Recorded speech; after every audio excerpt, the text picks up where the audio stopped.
Ball mounts spend their lives rusting outdoors in receiver hitches, or they're thrown in pickup beds, maybe rattling around under a truck seat. Good luck finding one when you need it. This simple hitch rack is what farmer Jason Eichenberg of Warroad, Minnesota crafted to solve that problem.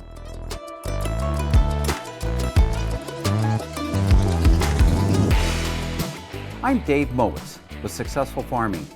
We're going to recreate Jason's hitch rack with materials you probably already have lying around in the corner of your shop. Step 1. I use 3/4 inch plywood for strength. Ball mounts can be pretty weighty. Step 2. I cut the front of the rack 10 inches wide and 36 inches long. Step 3.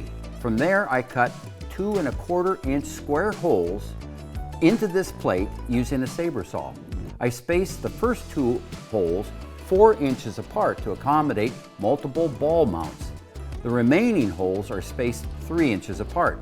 I located the top of each hole 2 inches from the top of the plywood.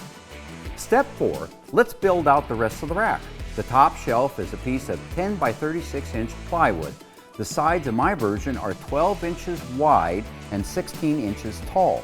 If you like, you can make the sides taller to create an extra storage space underneath the rack.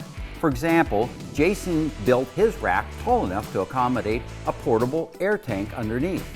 And an optional step 5, throw a coat of paint on this to make it easier to keep it clean. If you're ready to hack your farm shop, give us a follow and discover more shop hacks like this at agriculture.com/shop hack.